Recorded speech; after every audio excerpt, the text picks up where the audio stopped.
ये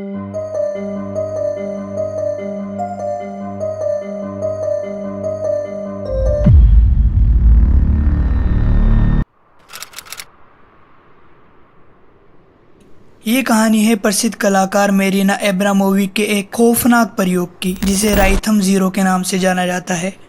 1974 में मेरीना एब्रामोविक ने एक बेहद ही विचित्र और खतरनाक प्रयोग का आयोजन किया। इस प्रयोग का नाम था राइथम जीरो। ये एक परफॉर्मेंस आर्ट का प्रयोग था, लेकिन इसके लिए मेरीना ने खुद को पूरी तरह से एक प्रयोग के अधीन कर दिया। उन्होंने एक कमरे को सजाया जिसमें 72 आइटम्स थे। इस प्रयोग में कुछ अच्छी वस्तुएं थी जैसे गुलाब, केक, जबकि कुछ बेहद खतरनाक थी जैसे चाकू, कैंची, कील, even a loaded gun. Marina ने अपने दर्शकों को 6 घंटे दिए और कहा कि वे उसका उपयोग किसी भी तरीके से कर सकते हैं बिना किसी रोक टोक के। उन्होंने ये भी घोषित किया कि वे पूरी तरह से निष्क्रिय रहेगी और दर्शकों की इच्छाओं के अनुसार बर्ताव करेगी। मरीना ने स्वयं को इस स्थिति में डालकर यह जानना चाहा कि लोग उसकी स्थिति का कितना दुरुपयोग करेंगे। स्टार्टिंग में लोग बहुत ही जेंटली एंड पीसफुली बिहेव कर रहे थे। किसी ने उनको रोज दिया, किसी ने उनको हक किया, लेकिन जब लोगों को धीरे धीरे पता चलने लगा कि उनके इस बिहेवियर के लिए किसी को जिम्मेदार नहीं ठहराया जाएगा, तब वो कुछ ऐसा करना शुरू करते हैं जो शायद उस लड़की ने भी नहीं सोचा होगा। एक लड़का मरीना के पास आता है और उसके कपड़े उतार देता है। फिर कुछ लोग उसके शरीर पर ब्लेड से नाम लिखना शुरू कर देते हैं, जिससे कि उसके शरीर पर ब्लीडिंग चालू हो जाती है। दर्द की वजह से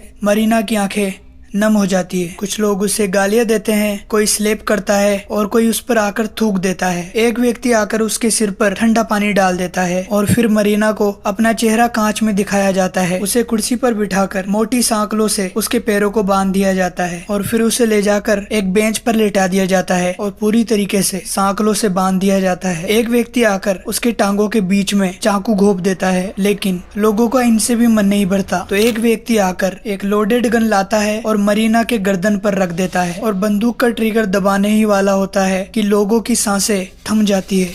ये सिर्फ एक नाटक था लोगों का रिएक्शन देखने के लिए। 6 घंटे के इस खौफनाक प्रयोग के बाद मरीना ने जब खुद को इस स्थिति से बाहर निकाला तो उसने देखा कि कैसे एक सामान्य लोग भी हिंसा की ओर मुड़ सकते हैं। जब उनके सामने कोई बोलने वाला नहीं होता है तो लोग अपराध की तरफ अग्रसर होते हैं। ये प्रयोग एक दार्शनिक सवाल खड़ा करता है, क्या समाज के अंदर हिंसा इतनी आसानी से जागृत हो सकती है? मरीना के प्रयोग ने इस सवाल का भयावह उत्तर दिया। जब 6 घंटे पूरे होने के बाद मरीना ने उन लोगों की आंखों में देखा तो एक भी व्यक्ति उनसे आंखें नहीं मिला सका और सबने शर्म के मारे अपनी आंखें झुका ली, क्योंकि वो अपनी सच्चाई से सामना नहीं कर पाए। मरीना का राइथम जीरो प्रयोग एक कठोर सच्चाई का प्रतीक है। मानवता के भीतर छिपी हिंसा कितनी आसानी से बाहर आ सकती है। ये प्रयोग हमें ये सिखाता है कि हमें अपनी मानवता और सभ्यता को बनाए रखने के लिए हमेशा सतर्क रहना चाहिए। अगर आपको ये वीडियो पसंद आया हो तो प्लीज इसको लाइक और सब्सक्राइब जरूर कर देना। साथ ही अपनी राय और विचार हमें कमेंट्स में बताना न भूले।